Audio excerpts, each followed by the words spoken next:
Hello everyone, আসসালামু আলাইকুম। কেমন আছেন সবাই? আজকে বড় একটা কাতলা মাছের ঝোল তরকারি করব আলু বেগুন দিয়ে। তো প্রথমে আমি পেঁয়াজটাকে লাল লাল করে ভেজে তুলে নিলাম।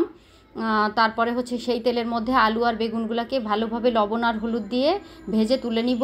তারপরে সেই তেলের মধ্যে দিব একটু অল্প পরিমাণে মশলা, আদা বাটা, রসুন বাটা, জিরা বাটা, লাল মরিচের গুঁড়া, লবণ, হলুদ দিয়ে সামান্য একটু পানি দিয়ে মশলাটাকে ভালোভাবে কষিয়ে নিব।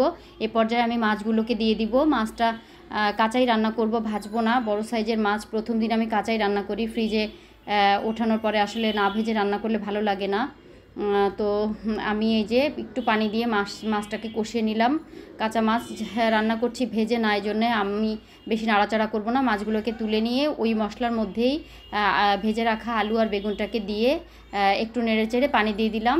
পানিতে বলক আসলে দিয়ে দিলাম টমেটোটা আমার ফ্রোজেন, তো আপনারা টাটকাটাও ইউজ করতে পারবেন, কোনো প্রবলেম নাই। তারপরে এই যে বেশ কতক্ষণ জাল হলে আমি কষিয়ে রাখা মাছগুলোকে দিয়ে দিব। জালটা কিন্তু মোটামুটি ভালোই স্পিডে দিতে হবে। তারপরে আমি ফুরানিটা বেটে নিলাম একটু জিরার গুঁড়ো দিয়ে, কারণ এটাতে নামানোর আগে এই ফুরানিটা দিলে তরকারির টেস্টটা খুব ভালো হয়। আমার আম্মাকে দেখেছি এভাবেই রান্না করে, তো আমি মাছের ঝোল তরকারিটা এভাবেই করি।